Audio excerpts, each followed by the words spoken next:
जय जिनेंद्र। तो आज हम जानेंगे कि नवकार्सी क्या है। नवकार्सी ये एक छोटा सा तप है जिसे अगर चाहे तो बिजी से बिजी व्यक्ति भी कर सकता है। एक नवकार्सी का फल कितना, तो जानते हैं कि नर्क में रही हुई आत्मा भयंकर दुखों को सहन करके 100 वर्षों में जितने कर्मों का क्षय करती है, उतने कर्मों का क्षय मात्र एक नवकार्सी भाव पूर्वक करने से हम कर सकते हैं। नवकार्सी मतलब क्या? रात को 12 बजे से लेकर सुबह सूर्योदय से 48 मिनट्स तक चारों आहार का त्याग करना, यानी कि रात 12 बजे से सुबह सूर्योदय से लगाकर 48 मिनट तक कुछ भी खाना पीना नहीं। और उसके बाद नवकार्सी का पचकान करना। नवकार्सी का पचकान सूर्योदय से 48 मिनट तक ले सकते हैं और जब हमें खाना हो 48 मिनट के बाद, तब 3 नवकार बोल के ही पचकान को पारना चाहिए।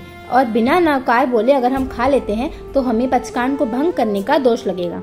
जब हम खुद पचकान लेते हैं तब पचक खाई की जगह हमें पचक खामी बोलना है और बोसिरई की जगह बोसिरामी बोलना है। और यदि हम दूसरों को पचकान दे रहे हैं तो पचक खाई बोलेंगे और बोसिरई बोलेंगे। नवकार्सी का पचकान।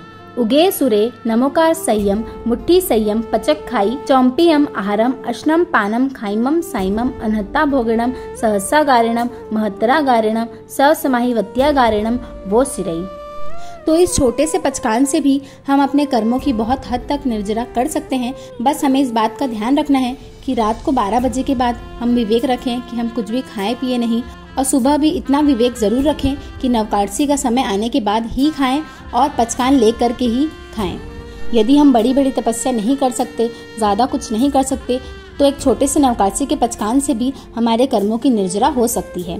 परमात्मा की आज्ञा विरुद्ध कुछ कहा हो तो मैं क्षामित उग्रम। जय जिन शासन।